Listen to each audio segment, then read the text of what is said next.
ഒരു കാലഘട്ടത്തിൽ സാധാരണ അന്നത്തെ കാലത്തെ പ്രവർത്തകന്മാർക്ക് ചിന്തിക്കുക പോലും ചെയ്യാൻ പ്രയാസമുണ്ടായിരുന്ന പ്രചാര വിഭാഗം മറ്റും സംഘത്തിൽ ആരംഭിച്ചത്.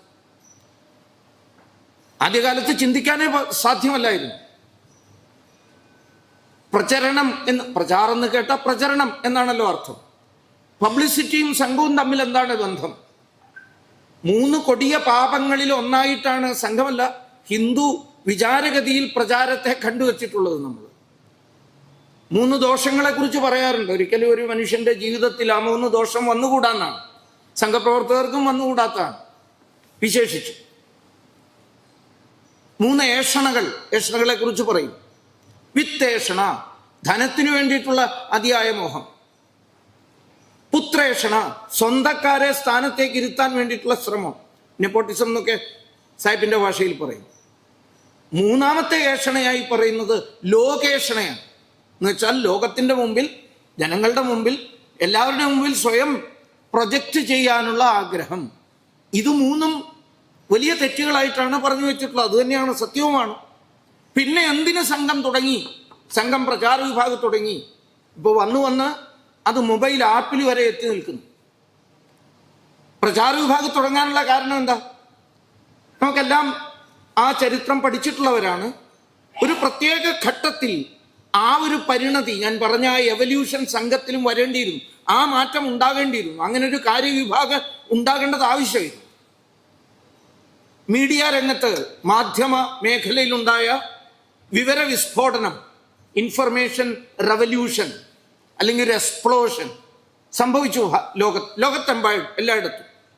പ്രത്യേകിച്ച് 1989 സേണിൽ, CERN, അവിടെ ഒരു പുതിയ വിവരങ്ങളെ ശേഖരിക്കാനും ആവശ്യത്തിനനുസരിച്ച് ആ വിവരങ്ങളുടെ ഇൻഫർമേഷൻസിന്റെ ഒരു മഹാഭണ്ഡാകാരത്തെ ഒരു ചെറിയ ഇടത്തേക്ക് ശേഖരിച്ചു വയ്ക്കാനും സമയാസമയങ്ങളിൽ അതെടുത്ത് ഉപയോഗിക്കാനും പറ്റുന്ന ഒരു കമ്പ്യൂട്ടർ ശൃംഖലയുടെ സംവിധാനം സേണിൽ രൂപകൽപ്പന ചെയ്യപ്പെട്ടു. അവിടുത്തെ കമ്പ്യൂട്ടർ സയന്റിസ്റ്റ്, അത് ബേൺസ് എന്ന് പറയുന്ന സയന്റിസ്റ്റ്, അത് രൂപകൽപ്പന ചെയ്തു 89.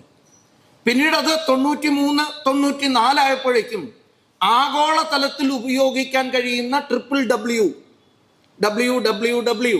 വേൾഡ് വൈഡ് വെബ് ഉണ്ടാവുക കൂടി ചെയ്തപ്പോൾ നാളെ അതുവരെ ഉണ്ടായിരുന്ന മാധ്യമത്തിന്റെ സ്വഭാവം മാറി. നൊടിയിടയ്ക്കുള്ളിൽ വിവരങ്ങൾ നമ്മുടെ കയ്യിലേക്ക് എത്തുന്ന അവസ്ഥ വന്നു. ഒന്ന് ചിന്തിക്കാൻ പോലും ഇട തരുന്നതിന് മുമ്പേ തന്നെ വിവരങ്ങൾ ഒരു മഹാപ്രവാഹമായി നമ്മളിലേക്ക് എത്താൻ തുടങ്ങി. ആ ഒരു സാഹചര്യത്തിൽ നേരത്തെ അച്ചടി മാധ്യമമോ ദൃശ്യശ്രവ്യ മാധ്യമങ്ങളോ കൊണ്ട് ഉണ്ടാകുന്നതിനേക്കാൾ കൂടുതൽ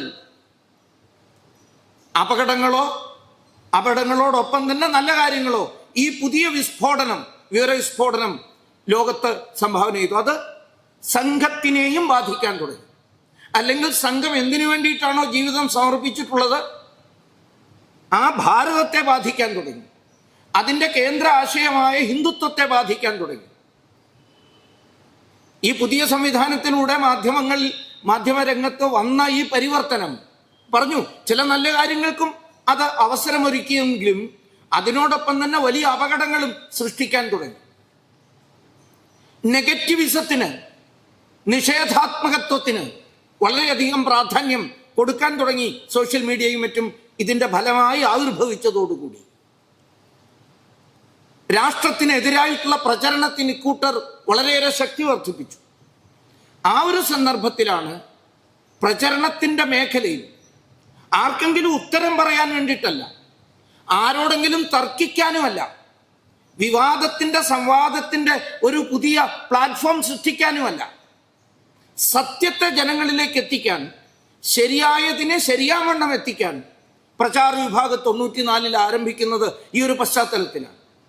അതിൻ്റെ ഏറ്റവും പ്രധാനമായ ഉദ്ദേശം, ലോകത്ത് അനേകം നന്മകൾ നടക്കുന്നുണ്ടെങ്കിലും ഒരു തിന്മ അതിൻ്റെ ഇടയിൽ സംഭവിച്ചാൽ അതിന് വ്യാപകമായ പ്രചാരം കാരണം അത്തരം കാര്യങ്ങളാണ് ആൾക്കാർക്ക് കേൾക്കാനും കാണാനും ഇഷ്ടം എന്നുള്ളത് കൊണ്ട് അതിന് പ്രചാരം വർദ്ധിച്ചു.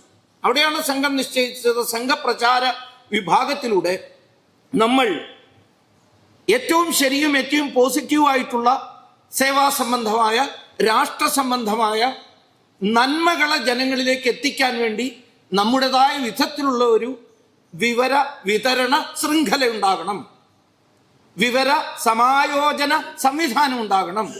അങ്ങനെ തീരുമാനിക്കുകയും അത്തരം പ്രവർത്തനം നടക്കുന്ന സമയത്ത് സംഘത്തിന്റെ എന്തെങ്കിലും പ്രചരണം അതിൻ്റെ കൂട്ടത്തിൽ സംഭവിച്ചാൽ, സംഘം സ്വയം പ്രചരിപ്പിക്കാനല്ല, ഈ നന്മയെ പ്രചരിപ്പിക്കുന്ന സമയത്ത്, സേവനത്തെക്കുറിച്ചുള്ള വിവരം നൽകുന്ന സമയത്ത്, രാഷ്ട്രത്തെക്കുറിച്ചുള്ള വിവരം നൽകുന്ന സമയത്ത് അതിൻ്റെ കൂട്ടത്തിൽ സംഘത്തിനും അല്പം എന്തെങ്കിലും ഒരു പ്രചരണം കിട്ടിപ്പോയാൽ, സംഘപരിപാടികളെ കുറിച്ച് ശരിയാവണ്ണം ഇതുവഴി അറിയിക്കാൻ കഴിഞ്ഞാൽ നല്ലത്.